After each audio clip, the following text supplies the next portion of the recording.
YouTube channel S के जिजूश्री। आज के इस वीडियो के अंतर्गत हम 12th क्लास का जो चैप्टर नंबर 4 है प्राथमिक क्रियाएं, पिछले साल चैप्टर नंबर 5 था, ये ध्यान रखना, उसका आज अध्ययन करेंगे। स्टार्टिंग में मैंने इसके वीडियो डाल दिए, लेकिन फिर भी नोट्स को मैं एक बार पढ़ देता हूँ, उसके बाद में आप देख लेना इसे, नहीं तो स्किप भी कर सकते हो इसको। देखो, पहली बात करें हम इसकी। सबसे पहले हमने बात की थी आर्थिक क्रिया की, कि आर्थिक क्रिया क्या होती है, ध्यान रखना।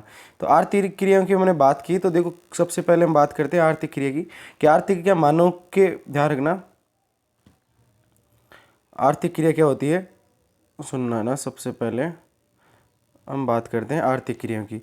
मानव का वो कार्यकलाप जिससे उसे क्या प्राप्त होती है, आय प्राप्त होती है, उसे आर्थिक क्रिया कहते हैं। इसको 4 भागों में बांटा गया था, ध्यान रखना।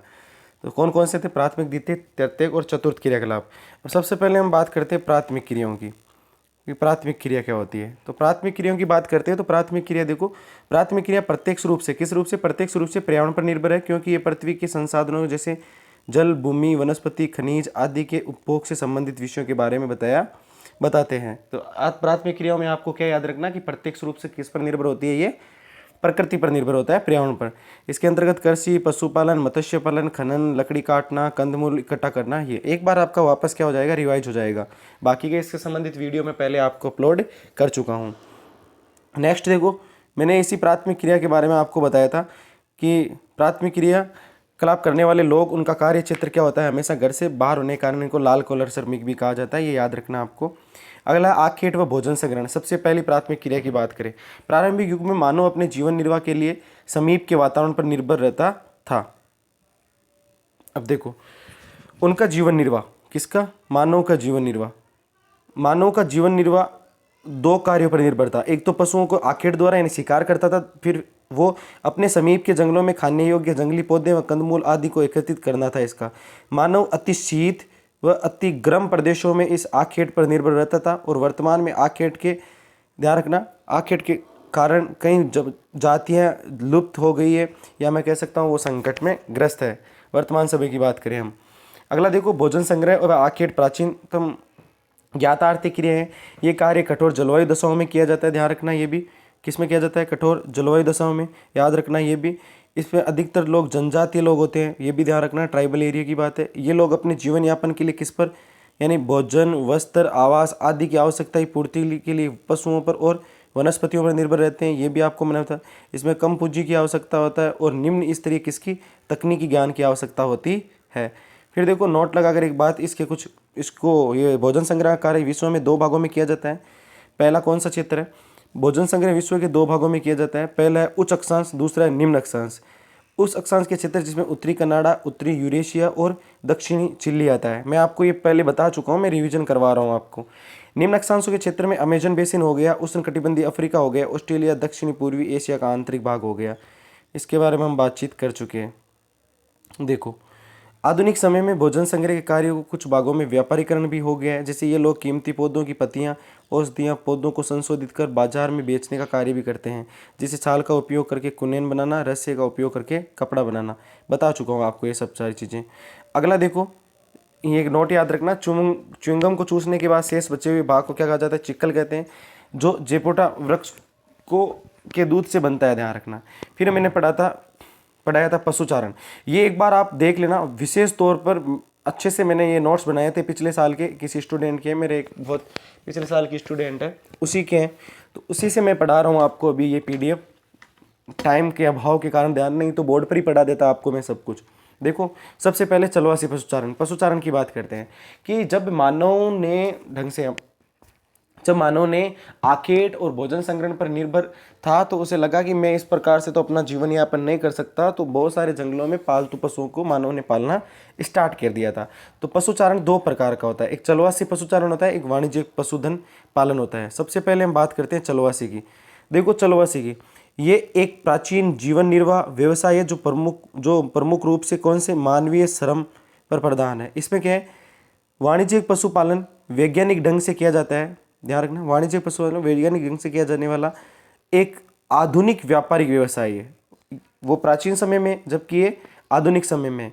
ये मानवीय श्रम पर आधारित है, जबकि ये किस पर है? वैज्ञानिक ढंग से किया जाता है, मशीनों पर आधारित होता है, ध्यान रखना ज़्यादातर। अब देखो नेक्स्ट, पहला क्या है? ये प्रकार। दूसरा है पूंजी। देखो, पूंजी की बात करें, इस पशुचारण में पूंजी की कम आवश्यकता होती है, जबकि इसमें पूंजी की क्या होता है, अधिक आवश्यकता होती है। नेक्स्ट पॉइंट देखो, उपभोग। उपभोग का मतलब किसी भी चीज का अंतिम रूप से उपयोग करना, उसको उपभोग कहते हैं। पशु उत्पादों का अधिकांश भाग पशुपालक यानी पशुओं को चराने वाले द्वारा अपने जीवन यापन के लिए उपभोग करता है, अपने परिवार को चलाने के लिए। जबकि इसके अंतर्गत क्या होता है, पशु उत्पादों का अधिकांश भाग वैज्ञानिक ढंग से संशोधित कर डिब्बा बंद करके विश्व के बाजार में निर्यात किया जाता है। ये विशेषता आपको पढ़ा चुका हूँ। अब प्रदेश दक्षिणी पश्चिमी अफ्रीका और मेडागास्कर द्वीप के बारे में बातचीत ये है, इसके हम बाद में आगे बातचीत कर लेंगे। अब देखो ऋतु प्रवास, ये चलवासी पशुचारण के अंतर्गत आता है। ऋतु प्रवास का मतलब क्या होता है, नए चारागाहों की खोज में ये पशुचारक समतल भागों एवं पर्वतीय क्षेत्रों में एक लंबी दूरियां तय करते हैं। गर्मियों में मैदानी भागों से पर्वतीय चारागाह की ओर और शीत ऋतु में पर्वतीय भाग से मैदानी चारागाहों की ओर प्रवास करते हैं। इसे ही वो कौन सा प्रवास कहते हैं, ऋतु प्रवास कहते हैं। ये थोड़ा सा ध्यान रखना आप, नोट देखना। भारत में हिमालय पर्वतीय क्षेत्र के अंतर्गत गुज्जर, बकरवाल, गद्दी, भूटिया, ये 4 जातियों के लोगों के समूह को याद रखना। गुज्जर, बकरवाल, भट्टी और भूटिया लोगों का समूह ऋतु प्रवास करता है, ध्यान रखना ये। अब देखो एक क्वेश्चन है कि चलवासी पशुचारकों की संख्या घटने व क्षेत्र के कम होने के कारण, 2 कारण है। मैंने कहा राजनीतिक सीमाओं का अधिरोपण हो गया और कई देशों द्वारा नई बस्तियों की योजना बनाना हो गया। अगला है इसके अंतर्गत कृषि। देखो मैं यहाँ पर आपको इसके क्षेत्र बता देता हूँ चलवासी पशुचारण के। चलवासी पशुचारण के क्षेत्र की बात करें, चलवासी का तो हो गया, किसके बताऊँ आपको, इसके वाणिज्यिक पशुधन के। इसका हो जाएगा ऑस्ट्रेलिया, कौन सा हो जाएगा, ऑस्ट्रेलिया हो जाएगा। इसके अलावा न्यूजीलैंड हो जाएगा, न्यूजीलैंड, ऑस्ट्रेलिया, यूरुग्वे, यूएसए, ध्यान रखना ये बहुत सारे देश इसके अंतर्गत शामिल है। नेक्स्ट है कृषि। विश्व में पाई जाने वाली विभिन्न भौतिक, सामाजिक और आर्थिक दशाएं कृषि कार्य को प्रभावित करती है, ये आपको मैं बता चुका हूं पहले से। कृषि सबसे पहले 1 नंबर पर निर्वाह कृषि, कौन सी है, निर्वाह कृषि। निर्वाह कृषि भी 2 प्रकार की होती है, एक आदिम निर्वाह कृषि होती है, एक गहन निर्वाह कृषि होती है। एक आदिम निर्वाह कृषि होती है, एक गहन निर्वाह कृषि होती है। तो सबसे पहले हम निर्वाह कृषि की बात करें, देखो इस प्रकार की कृषि में कृषि क्षेत्र में रहने वाले स्थानीय उत्पादों का संपूर्ण उपयोग करते हैं या संपूर्ण उपभोग करते हैं, यानी इसमें परिवार के सभी सदस्य इसमें शामिल होते हैं और वो लोग खाने की वस्तुओं का क्या करते हैं, उपयोग करते हैं। सारी वस्तुओं का क्या करते हैं, उपयोग करते हैं। और उपयोग करने के बाद में ये नहीं है कि इसको बाजार में बेचने के लिए इस्तेमाल किया जाता है, ऐसा कुछ भी नहीं है। सबसे पहले हम बात करते हैं इसके एक प्रकार के आदिकालीन निर्वाह कृषि। कौन सी कृषि है, आदिकालीन निर्वाह कृषि। इस कृषि को स्थानांतरण कृषि भी कहा जाता है, ध्यान रखना। इस कृषि को कौन सी कृषि कहा जाता है, स्थानांतरण कृषि भी कहा जाता है। देखो हम बात करते हैं इसकी स्थानांतरण कृषि, ये थोड़ा सा ध्यान रखना। इसके अलावा इस कृषि को कर्तनदयन कृषि भी कहा जाता है, ध्यान रखना। क्या कहा जाता है, कर्तनदयन, ये याद रखना आप, स्थानांतरण व कर्तनदयन कृषि कहा जाता है।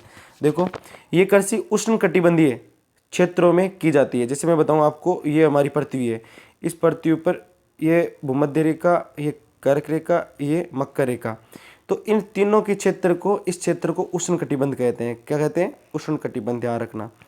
इस उष्णकटिबंधीय क्षेत्रों में विश्व के विभिन्न भागों में कृषि की जाती है। देखो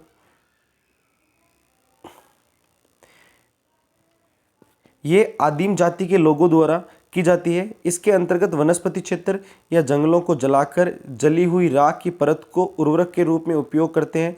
2 या 3 साल तक बीजों को छिड़काव के माध्यम से कृषि करते हैं। किसी दूसरे स्थान पर जाकर वही प्रक्रिया वापस अपनाना स्थानांतरण कृषि या कर्तनदयन कृषि कहलाती है। आपको याद क्या रखना है कि किसी क्षेत्र विशेष के अंतर्गत जंगलों को काटकर, जलाकर और उसी राख का उपयोग कर वहाँ पर बीजों को छिड़कना, उसको क्या करना, बीजों को छिड़कना। वापस सुनना, किसी क्षेत्र विशेष के अंतर्गत जंगलों को काटकर उनको जलाकर उसकी राख का उपयोग किसके उर्वरक के रूप में उपयोग करके बीजों को छिड़ककर जो कृषि की जाती है उसको स्थानांतरण कृषि की जाती है।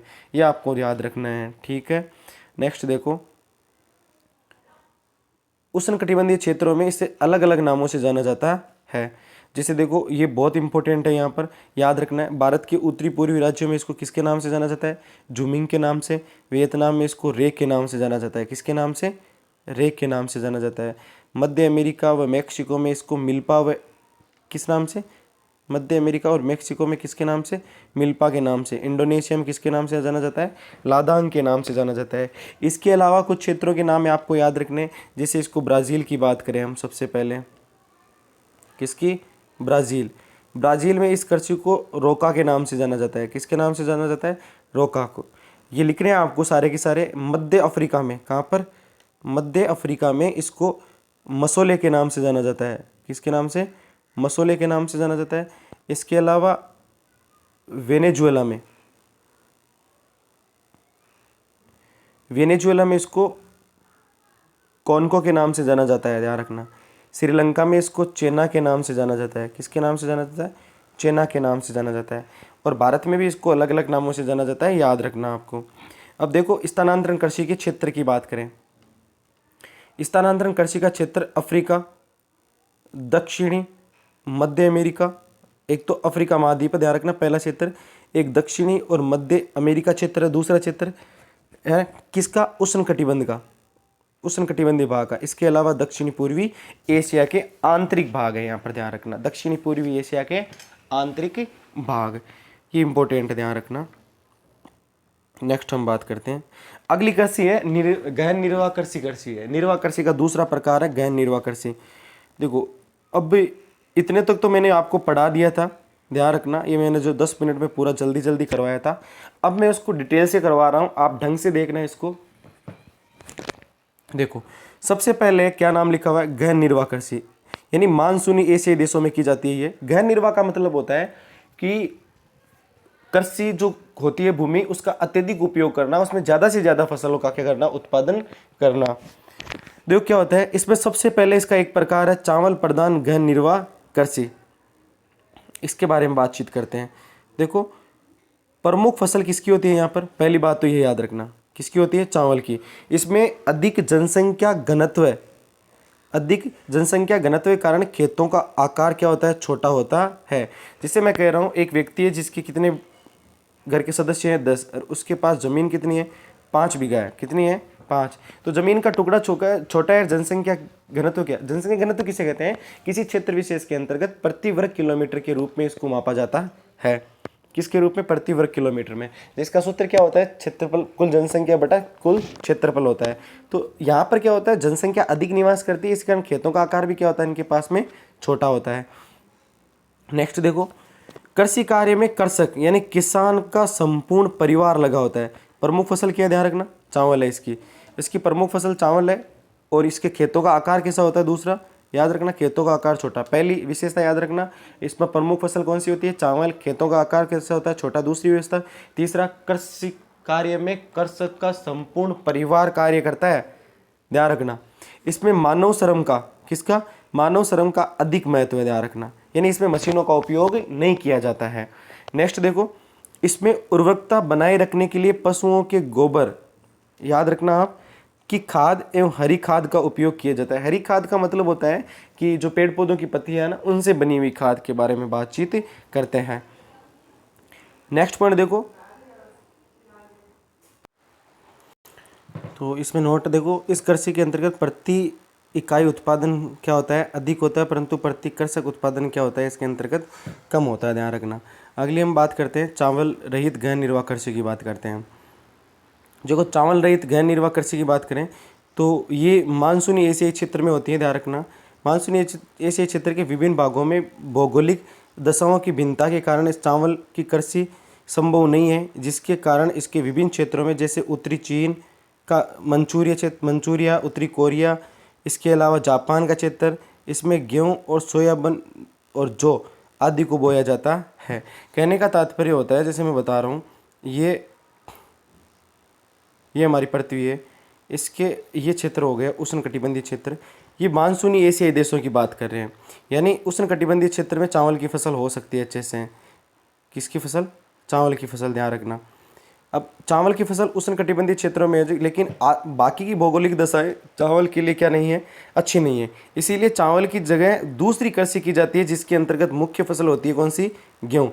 गेहूँ एक शीतोष्ण कटिबंधीय पौधा है, ध्यान रखना। कैसा पौधा है? गेहूँ एक शीतोष्ण कटिबंधीय पौधा है। तो गेहूँ की हो जाती है, गेहूँ के साथ जौ हो जाता है, जौ के साथ सरसों हो जाता है, सोयाबीन हो जाता है, इसकी फसल की जाती है। तो विश्व के विभिन्न देशों में की जाती है, एशिया महाद्वीप में। देखो जैसे भारत की बात करें तो इस समय भारत में सिंधु गंगा के मैदान के पश्चिमी भागों में, सिंधु गंगा का मैदान का मतलब है, हम बात करें यहाँ साथ साथ में आपको मैप के माध्यम से बता देता हूँ कि ये अपना भारत है,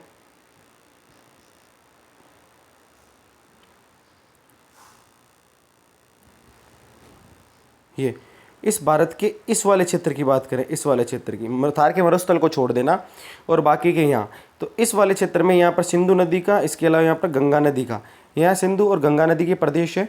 तो इस प्रदेश में यानी पश्चिमी शुष्क प्रदेश, दक्षिणी पश्चिमी शुष्क प्रदेशों में किसकी? ये पहले मैं गंगा और इनकी बता रहा हूँ, यहाँ पर गेहूँ की फसल होती है।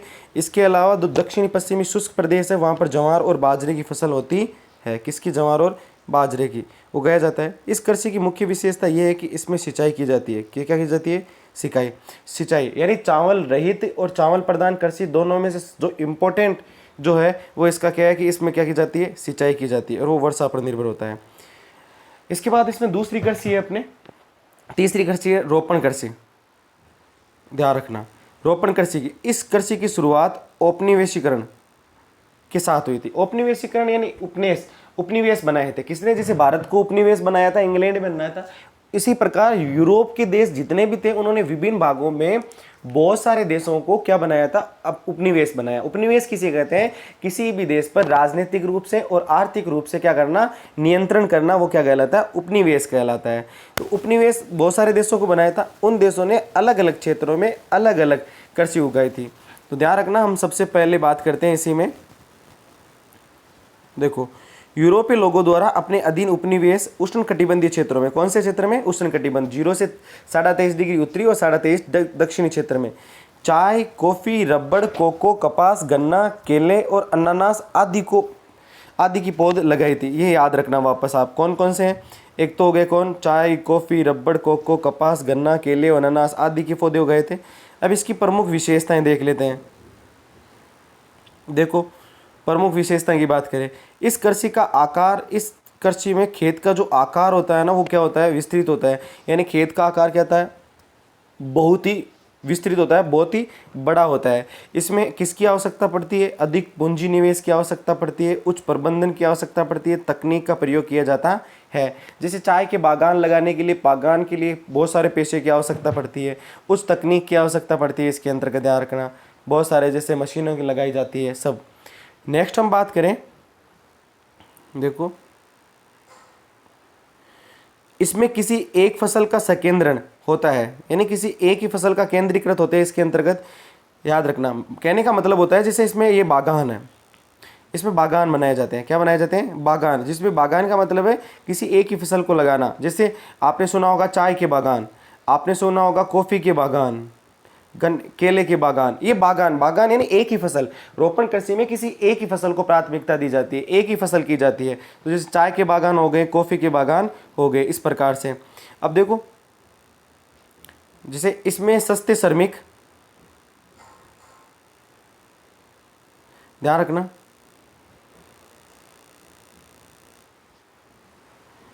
इसमें सस्ते श्रमिक की आवश्यकता होती है। क्यों आवश्यकता होती है सस्ते श्रमिक की? जैसे मान लेना कॉफ़ी के बागान है, चाय के बागान है, ये मान लेना चाय के बागान है, तो ज़्यादातर इसमें महिला श्रमिक कार्य करते हैं, क्योंकि चाय के बागानों में जो चाय की पत्तियां ना उसको तोड़ने के लिए श्रमिकों की आवश्यकता पड़ती है, और वो भी सस्ते श्रमिकों की आवश्यकता पड़ती है। इसीलिए आप थोड़ा सा इसका ध्यान रखना। अब देखो विश्व के अलग अलग देशों में अलग अलग लोगों ने बहुत सारी फसलें उगाई थी। जैसे फ्रांसीस यानी फ्रांस और स्पेन के जो लोग, फ्रांस के लोग थे ज़्यादातर, उसकी बात कर रहा हूँ वे, जो वो पश्चिमी अफ्रीका में, कौन से अफ्रीका में? पश्चिमी अफ्रीका, जिसमें वो घाना, टोंगा, वो सारे देश आते हैं, उसमें कॉफ़ी की फसल और कोको की फसल लगाए थे उन्होंने। कॉफ़ी, कोको क्या होता है? कोको एक प्रकार का, जैसे आपने कभी पपीता होता है ना, पपीता में जो बीज होते हैं ना, उसी प्रकार इसके भी बीज होते हैं। ये भी एक पेय पदार्थ है, ध्यान रखना। फिर हम अगली बात करते हैं ब्रिटेन की, कि ब्रिटेन ने कौन कौन से, ब्रिटेन ने भारत और श्रीलंका में चाय के बागान लगाए थे। याद रखना, आपको इसे क्रम वाइज लिखना है। ब्रिटेन ने भारत और श्रीलंका में चाय के बागान लगाए। मलेशिया में इससे ने ब्रिटेन ने किसके बागान लगाए? रबड़ के बाग लगाए। और पश्चिमी द्वीप समूह की बात करें तो वहाँ पर गन्ना व केले के बाग। पश्चिमी द्वीप समूह का मतलब उत्तरी अमेरिका और दक्षिणी अमेरिका के बीच में जो द्वीप है लेटिन अमेरिका के अंतर्गत, उन द्वीपों में इसने गन्ना व केले के बाग विकसित किए थे। इसके अलावा हम बात करें फिलीपींस के, स्पेन के, स्पेन में क्या कहता है, उसने फिलीपाइंस के अंतर्गत नारियल और गन्ने के बागान लगाए। किस किस के लगाए थे? नारियल और गन्ने के बागान लगाए थे। अगली हम बात करते हैं ब्राज़ील। ब्राज़ील में कॉफ़ी के बागान को फेजेंडा कहा जाता है, जो यूरोप वासियों के नियंत्रण में है। ये थोड़ा ध्यान रखना। तो हमने क्या बात की थी, याद रखना कि हमने रोपण कृषि के बारे में बातचीत की अच्छे से। औपनिवेशीकरण में खेतों का आकार क्या होता है? विस्तृत होता है। सारा काम किससे किया जाता है? मशीनों का। इसमें पूंजी की आवश्यकता होती है, तकनीक की आवश्यकता होती है, इसमें सस्ते श्रमिक की आवश्यकता होती है।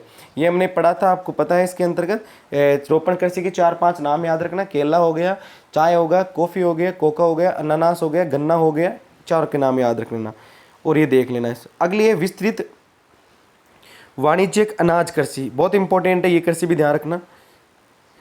विस्तृत वाणिज्यिक अनाज कृषि की बात करें, ये कृषि विश्व के मध्य अक्षांशों में के आंतरिक अर्ध शुष्क प्रदेशों में ये कृषि की जाती है। कहाँ की जाती है मैं आपको बता ही देता हूँ। जैसे ये अपने पृथ्वी के ये भाग हो गया उष्णकटिबंध, पृथ्वी का ये वाला भाग, ये भाग और ये भाग, ये दोनों भाग कहलाते हैं शीतोष्ण कटिबंध। कौन सा कटिबंध? शीतोष्ण कटिबंध। इस वाले भाग को बोलते हैं मध्य अक्षांश। कौन सा अक्षांश बोलते हैं? मध्य अक्षांश बोलते हैं। ध्यान रखना 3 प्रकार के अक्षांश होते हैं, आपको मैंने पहले ही बता दिया था कैसे। ये हो गया निम्न अक्षांश, ये हो गया मध्य अक्षांश और ये हो गया उच्च, मध्य और निम्न अक्षांश हो गए ये। तो ये कहाँ की जाती है? मध्य अक्षांश यानी शीतोष्ण कटिबंध के अंतर्गत की जाती है। ध्यान रखना ये इसकी प्रमुख, अब शीतोष्ण कटिबंध की प्रमुख फसल ध्यान रखना हमेशा गेहूँ होती है। इसमें खेतों का आकार बहुत बड़ा होता है। प्रमुख फसल क्या होती है? गेहूँ। खेतों का आकार क्या बड़ा होता है? चावल प्रधान कृषि होती है ना, उसमें चावल प्रमुख फसल होती है। खेतों का आकार उसमें क्या होता है? छोटा होता है। देखो इसके अंतर्गत, इसके अंदर देखो, इसमें कृषि में खेत जोतने और फसल काटने के सभी कार्य यंत्रों या मशीनों के माध्यम से किया जाता है। खेतों का आकार विस्तृत होता है तो श्रमिक बहुत कम होते हैं, तो सारा का सारी निराई गुड़ाई करना सारा किसके अंतर्गत होता है? मशीनों के माध्यम से होता है। नेक्स्ट देखो क्या है? इसमें प्रति एकड़ उत्पादन कम, परंतु ध्यान रखना इसमें प्रति एकड़ उत्पादन कम होता है, परंतु प्रति व्यक्ति उत्पादन अधिक होता है। मैं बता रहा हूँ, जैसे आप समझना, ये अपना एक खेत है। क्या है? खेत बहुत बड़ा है। आदमी इसमें है मान लेना 5, और खेत है 50 बीघा। इसमें हो रहे 50 क्विंटल हो रहा है गेहूँ हो रहा है, तो इसमें प्रति एकड़ उत्पादन कम हो रहा है मान लेना, लेकिन प्रति व्यक्ति उत्पादन है, इसके पास इतने सारे व्यक्ति बहुत कम है, विस्तृत क्षेत्र होता है, इसीलिए ये ध्यान रखना थोड़ा सा। अब देखो होता कहाँ है ये ध्यान रखना। तो मैं आपको बता देता हूँ ये कहाँ होता है।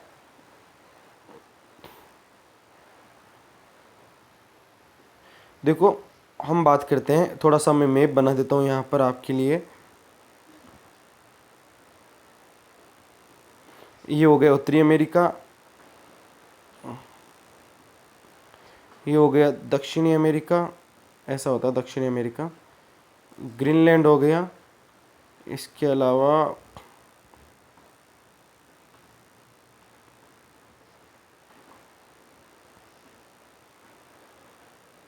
ये अफ्रीका हो गया, यहाँ पर ये मेडागास्कर है, और इसके साथ में ये अरब प्रायद्वीप हो गया, ये भारत हो गया, इंडोनेशिया हो गया, इस प्रकार से ये जापान हो गया, और यहाँ पर ऑस्ट्रेलिया ध्यान रखना, लेकिन मैं ऑस्ट्रेलिया को आपको यहीं बना देता हूँ।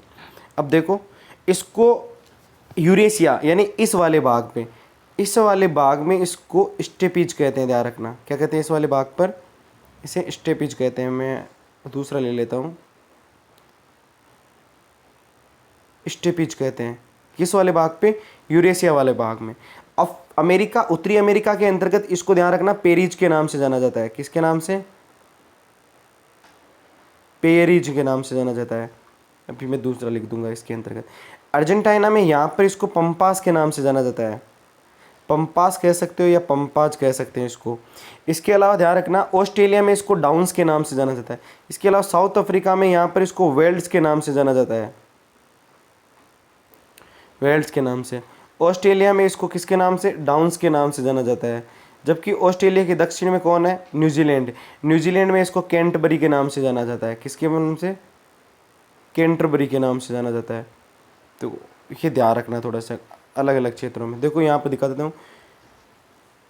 यूरेशिया में इसको स्टेपिज के नाम से, अमेरिका में इसको पेरिज। पेरिज यहाँ गलत लिखा हुआ शब्द है, पेरिज इस प्रकार से लिखना है आपको, पेरिज। किसके नाम से? पेरिज के नाम से जाना जाता है। अर्जेंटीना में इसको पंपास या पंपाज के नाम से जाना जाता है।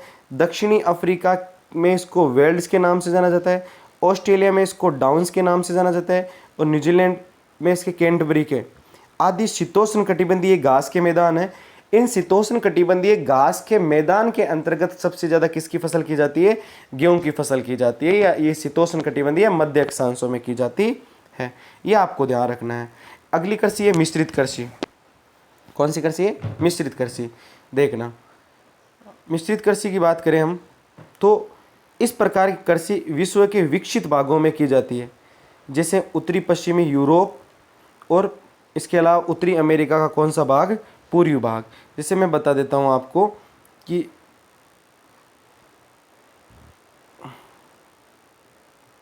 ये हो गया कौन सा? अमेरिका। ये हो गया यूरोप। कौन सा हो गया यहाँ पर? यूरोप। ये हो गया कौन सा? अमेरिका। में यूएसए की बात कर रहा हूँ। यूएसए का ये वाला भाग पूर्वी भाग, जबकि इसका कौन सा भाग? उत्तर पश्चिमी भाग। उत्तर पश्चिमी भाग की बात है, तो ये ध्यान रखना, इस क्षेत्र में की जाती है ये। उत्तरी पश्चिमी यूरोप और उत्तरी अमेरिका का पूर्वी भाग। इस कृषि में खेतों का आकार कैसा होता है? ध्यान रखना, मध्यम। ये इसकी विशेषता है, ध्यान रखना। यहाँ पर जो प्रमुख फसल होती है, प्रमुख फसल इसके अंतर्गत कौन कौन सी होती है? गेहूँ होती है, जौ होती है, राई होती है, मक्का, ये चारे की फसलें होती है। मिश्रित कृषि का मुख्य घटक है, ध्यान रखना। फिर है फसल उत्पादन व पशुपालन। ये याद रखना, बहुत इंपॉर्टेंट है। इस कृषि की सबसे इंपॉर्टेंट विशेषता यही है कि इस कृषि के अंतर्गत फसल उत्पादन और पशुपालन दोनों को समान महत्व दिया जाता है। फसलों के साथ साथ पशुओं जैसे मवेशी, भेड़, सूअर, कुक्कर यानी कुत्ता आय के मुख्य सोर्स होते हैं, ध्यान रखना ये। अगला है विकसित कृषि यंत्र। इसके अंतर्गत ध्यान रखना, कौन सी कृषि के अंतर्गत? मिश्रित कृषि के अंतर्गत विकसित कृषि यंत्र। इसके अलावा इमारतें, रासायनिक एवं वनस्पति खाद का अधिक उपयोग किया जाता है। इस कृषि में अधिक पूंजी की आवश्यकता होती है, ये भी आपको ध्यान रखना है, किसकी? अधिक पूंजी की आवश्यकता होती है। अगली कृषि है डेयरी कृषि। इसमें दुधारू पशुओं का पालन पोषण का सर्वाधिक उन्नत तकनीक से किया जाता है। यानी इसमें दुधारू जो पशुपालन होते हैं उनका क्या किया जाता है? पशुपालन किया जाता है, और वो भी उन्नत तकनीक के साथ किया जाता है। यानी सबका सब यानी अच्छे से किया जाता है, वैज्ञानिक ढंग के साथ किया जाता है। इसमें अत्यधिक पूंजी की आवश्यकता होती है। क्यों पूंजी की आवश्यकता होती है? क्योंकि पशुओं को रखने के लिए बाड़े बहुत बड़े बड़े बनाए जाते हैं स्थान, इसके लिए चिकित्सा सुविधा भी होती है, पूंजी की भी आवश्यकता इसीलिए पड़ती है। नेक्स्ट पॉइंट देखना, बहुत इंपॉर्टेंट है ये, पिछली बार इसके बारे में पूछा जा चुका है। इस कृषि के अंतर्गत पशुओं के स्वास्थ्य, प्रजनन एवं पशु चिकित्सा पर भी अधिक ध्यान दिया जाता है। पशुओं के स्वास्थ्य, प्रजनन एवं पशु चिकित्सा पर भी अधिक ध्यान दिया जाता है। इसमें गहन श्रम की आवश्यकता होती है। इसमें क्या होती है? गहन श्रम की आवश्यकता होती है। क्यों? क्योंकि वर्ष भर पशुओं का क्या करना? दूध निकालने के लिए। यानी ये नहीं है कि भाई एक फसल हो गई है, फसल होने के बाद में कुछ टाइम मिलता है, इसमें कुछ भी ऐसा टाइम नहीं मिलता है, क्योंकि हर समय इसको पशुओं का ध्यान रखने के लिए लगाया रखा होता है। इसीलिए इसमें गहन श्रम की आवश्यकता है, यानी अधिक मेहनत करनी पड़ती है। डेयरी कृषि का कार्य नगरीय व औद्योगिक केंद्रों के समीप किया जाता है, क्योंकि उस क्षेत्र में ताज़ा दूध व अन्य डेयरी उत्पाद अच्छे बाजार होते हैं। कहने का मतलब होता है डेयरी वहीं पर लगाई जाती है जहां आसपास में क्या मिले? शहर और औद्योगिक क्षेत्र, जहां रोजमर्रा की जिंदगी के लिए लोगों को है ना दूध और दूध से संबंधित उत्पाद की आवश्यकता होती है। देखो हम नेक्स्ट बात करते हैं, अब इसके क्षेत्र की बात करते हैं। देखो क्षेत्र की बात करें, उत्तरी पश्चिमी यूरोप, मैंने आपको पहले ही बता दिया पैसे वाला वही है, सबसे बड़ा क्षेत्र है इसका। एक नंबर पर कौन सा आएगा? उत्तरी पश्चिमी यूरोप आएगा। ये क्वेश्चन फर्स्ट ग्रेड में भी आ चुका है। उत्तरी पश्चिमी यूरोप आ गया, इसका सबसे बड़ा क्षेत्र ये ध्यान रखना। इसके अलावा कनाडा हो गया, कौन सा हो गया? कनाडा। न्यूजीलैंड हो गया, दक्षिणी पूर्वी ऑस्ट्रेलिया हो गया और तस्मानिया हो गया, ध्यान रखना ये। नेक्स्ट भूमध्य सागरीय कृषि, ये भी बहुत इंपॉर्टेंट है। सबसे पहले इसकी बात कर लेते हैं, इसके क्षेत्र की बात करते हैं, किसके? भूमध्य सागरीय कृषि के। एक बार इसका एक नया वीडियो लाकर इसके जितने भी क्षेत्र हैं सारा को मैप के माध्यम से मैं आपको समझा दूंगा, उन सभी को एक साथ लाकर, ठीक है। अब ये देख लेना। देखो भूमध्य सागरीय क्षेत्र की बात करें कृषि की, तो भूमध्य सागर के समीपवर्ती क्षेत्र जो दक्षिण यूरोप में है, दक्षिण यूरोप से अफ्रीका में ट्यूनीशिया से अटलांटिक तट तक फैला हुआ है। कहने क्या चाहता है मैं बता देता हूँ आपको मैप के माध्यम से। ये मान लेना अपना इटली हो गया, इटली के बाद में ये यूरोप का दक्षिणी हिस्सा है। इसके अलावा ये अफ्रीका है, कौन है? अफ्रीका। तो यहाँ पर है एक महासागर, अटलांटिक महासागर। ये अटलांटिक महासागर का तट है, ये पूरा का पूरा ये वाला किसका है? अटलांटिक महासागर का तट। इस तट में यहाँ पर एक देश है जिसका नाम है ट्यूनीशिया। क्या नाम है? ट्यूनीशिया। और ये यूरोप का दक्षिणी भाग है, यूरोप का दक्षिणी भाग। तो एक तो हो गया ये क्षेत्र इसके अंतर्गत, ध्यान रखना। फिर है दक्षिणी कैलिफोर्निया। दक्षिणी कैलिफोर्निया का है यूएसए के अंतर्गत है, ध्यान रखना। कहाँ पर है? यूएसए। यानी मैं बता देता हूँ आपको, देखो अमेरिका का मैप देखना आप कभी भी, तो इस प्रकार से अमेरिका का मैप होता है। अमेरिका के मैप में ये, तो ये अमेरिका का मैप है, तो यहाँ पर है दक्षिणी कैलिफोर्निया, ठीक है, दक्षिणी कैलिफोर्निया। इसके अलावा मध्यवर्ती चिली, मध्यवर्ती चिली कहाँ है?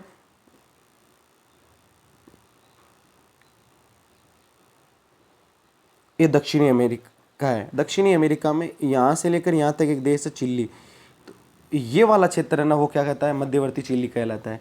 इसके अलावा दक्षिणी अफ्रीका का दक्षिणी पश्चिमी भाग, दक्षिणी अमेरिका का सॉरी दक्षिणी अफ्रीका का, ये हो गया आपका अफ्रीका में, बताता हूँ आपको, ये हो गया दक्षिण, ये हो गया पश्चिम, दक्षिणी पश्चिमी भाग ये, और ये मेडागास्कर है यहाँ। इसके अलावा ऑस्ट्रेलिया का दक्षिण व दक्षिणी पश्चिमी भाग, ये प्रमुख क्षेत्र है, आपको याद रखने ही रखने हैं, इसको वापस देख लेना एक बार। भूमध्य सागर के समीपवर्ती क्षेत्र दक्षिणी यूरोप से अफ्रीका के ट्यूनीशिया तक, ये अटलांटिक तक के सारे फैला हुआ है। इसके अलावा दक्षिणी कैलिफोर्निया इसके अंतर्गत आता है।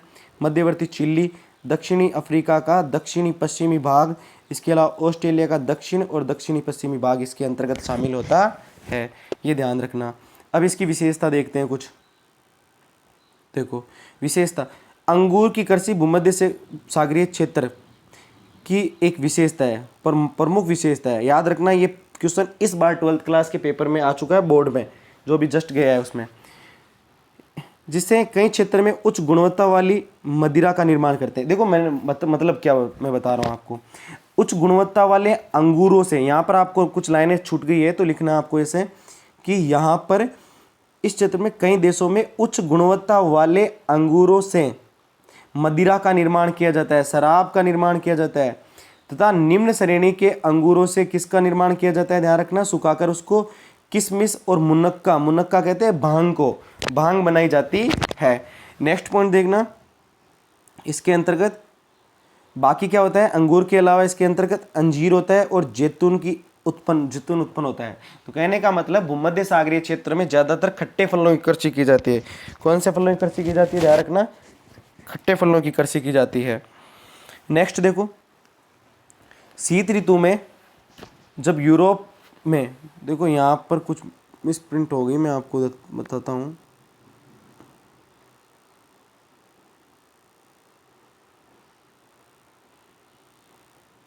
नहीं मैं बता देता हूँ, ऐसे ही बता देता हूँ आपको हुआ क्या है।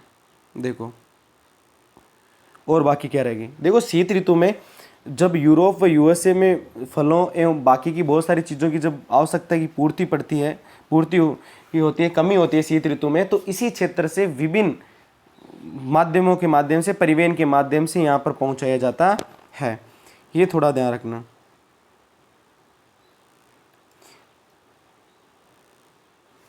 अब देखो अगला है बाजार के लिए सब्जी कृषि व उद्यान कृषि। सबसे पहले हम बात करते हैं ट्रक फार्मिंग के लिए, यही इंपॉर्टेंट है इसके अंतर्गत, तो इसे पढ़ते हैं सबसे पहले। देखो ट्रक फार्मिंग, जिन क्षेत्रों में कृषक केवल सब्जियां पैदा करता है वहाँ उसे ट्रक कृषि के नाम से जाना जाता है। बहुत इंपॉर्टेंट लाइन है, ये ध्यान रखना कि जिन क्षेत्रों में कृषक केवल सब्जियां पैदा करता है वहाँ उसे ट्रक कृषि के नाम से जाना जाता है। आगे देखना, ट्रक फार्म वह बाजार के बीच की दूरी जो एक ट्रक रात भर में तय करता है उसी के आधार पर इसका नाम ट्रक कृषि रखा गया है। अगला देखो, ये कृषि बाजार यानी नगरीय क्षेत्र के समीपवर्ती क्षेत्रों में की जाती है। इस कृषि में खेतों का आकार क्या होता है, छोटा होता है। इसमें श्रम व गहन पूंजी की आवश्यकता होती है। नेक्स्ट देखो नोट, नीदरलैंड पुष्प उत्पादन में विशिष्टीकरण रखता है। यहाँ से बागवानी फसल ट्यूलिप जो एक प्रकार का पौधा होता है, फूल होता है, वो पूरी यूरोप के शहरों में भेजा जाता है। कौन से शहर है याद रखना, ट्यूलिप नीदरलैंड में। ये पुष्प उत्पादन के लिए फेमस है, ध्यान रखना। अब देखो इसके क्षेत्र कौन कौन से हैं, उत्तरी पश्चिमी यूरोप है, यूएसए का पूर्वी भाग है जहाँ पर सबसे ज़्यादा क्या है, पैसा पूंजी है। इसके अलावा भूमध्य सागरीय प्रदेश है, भूमध्य सागर के आसपास का। अब कृषि बची है सामूहिक कृषि। देखो सामूहिक कृषि की बात करते हैं। सामूहिक कृषि, इस कृषि का आधारभूत सिद्धांत यह है कि इसमें उत्पादन के साधनों का स्वामित्व संपूर्ण समाज एवं सामूहिक श्रम पर आधारित है। संपूर्ण समाज और सामूहिक श्रम पर आधारित है, यानी सभी के सभी लोग एक जगह आकर इकट्ठे हो जाते हैं, मिल जाते हैं। इस कृषि की शुरुआत पूर्व सोवियत संघ, जिसको आप यूएसएसआर नाम दिया पहले, जिसका विघटन 1991 में हुआ था और इसके विभिन्न 15 देश बन गए थे, में हुआ, जहाँ कृषि की दशा सुधारने में एवं उत्पादन में वृद्धि व आत्मनिर्भरता प्राप्ति के लिए सामूहिक कृषि की जाती है। यानी बहुत खूब सारे लोग अपने मिल जाते हैं इसके अंतर्गत, और मिल जाते हैं तो अपने सभी संसाधनों का उपयोग करते हैं। ये लोग ध्यान रखना, ये क्या करते हैं, सभी कृषक मिल जाते हैं, अपनी भूमि पशु श्रम आदि को मिलाकर सारे के सारे क्या करते हैं, एक साथ क्या करते हैं, ये कृषि करते हैं, जिससे अधिक लाभ कमाने का मुख्य उद्देश्य होता है। ध्यान रखना ये बात थोड़ा सा। अगला है सामूहिक कृषि को सोवियत संघ में कोलखोज के नाम से, ये नाम याद रखना, पूछा जा सकता है कहाँ पर, सामूहिक कृषि को सोवियत संघ यानी रूस के अंदर कोलखोज के नाम से जाना जाता है। सभी कृषक अपने संसाधन जैसे भूमि पशुधन श्रम आदि को मिलाकर क्या करते हैं, कृषि कार्य करते हैं। ये ध्यान रखना। कौन सी कृषि हो गई, सामूहिक कृषि। एक कृषि और हो गई, बच गई थी, उसके बारे में पहले बातचीत कर लेते हैं। ये है सहकारी कृषि।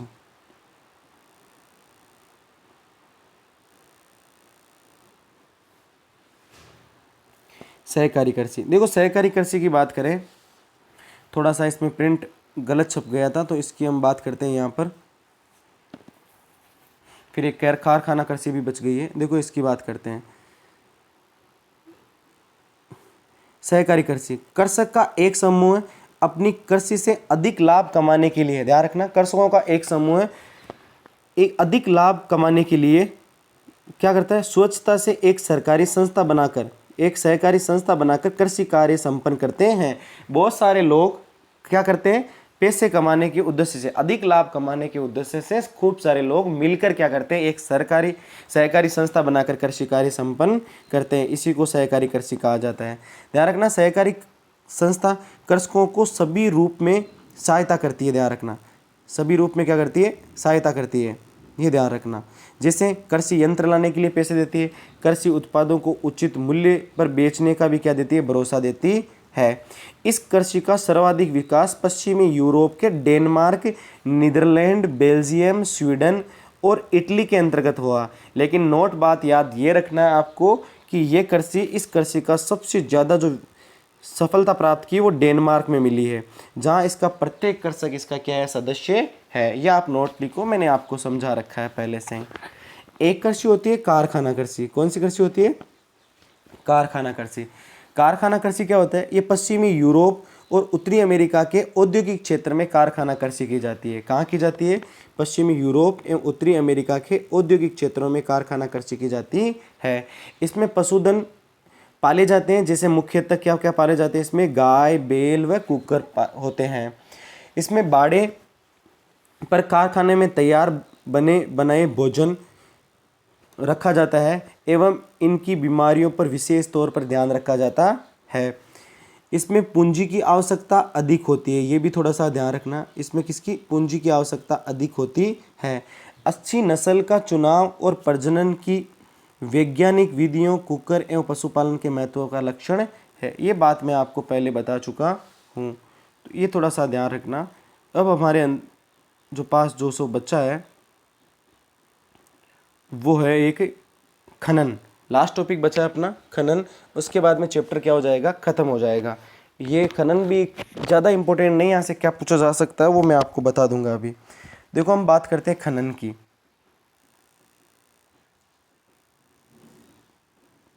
खनन मानव में सबसे पहले तांबे की खोज की सभ्यता का क्रम, तांबे की खोज की थी। कहने का मतलब है कि ऐतिहासिक काल में सबसे पहले कौन सभ्यता आई, ताम्र युगीन सभ्यता हुई, फिर कांस्य युगीन सभ्यता आई, उसके बाद में कौन से आई, लोहा युगीन। यानी सबसे पहले तांबा आया था, उस सबसे लास्ट में किसका खोज हुई थी, लोहे की खोज होने के बाद ये पता है आपको 600 ईसा पूर्व में हुआ था लोहे की खोज। उस समय महाजनपदों का विकास हुआ था, क्योंकि लोहे से तलवार हथियार बनाने की वजह से बहुत सारी लड़ाई हुई थी, जिससे बहुत सारे नए नए महाजनपदों का निर्माण हुआ।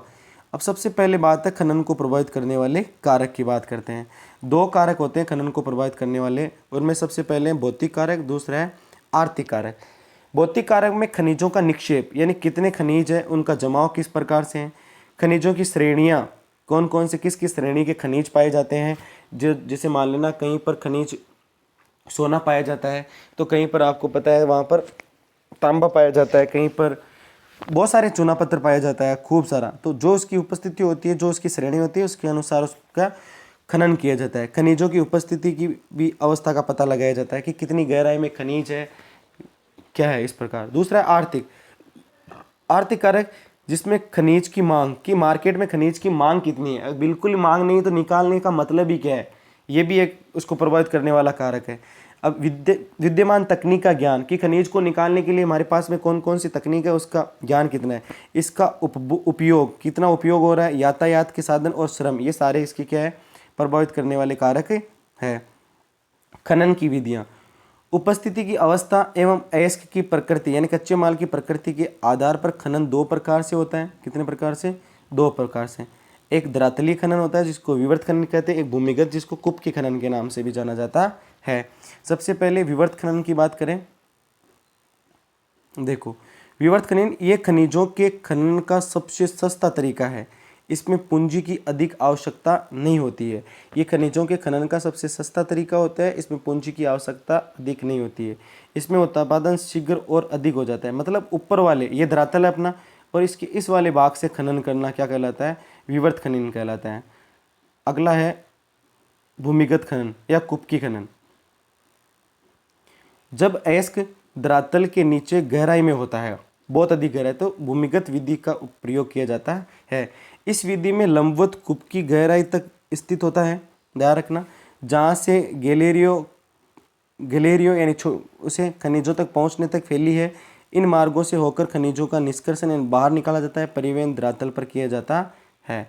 तो इस प्रकार से आपका ये चैप्टर कंप्लीट हो जाता है। धन्यवाद, जय हिंद।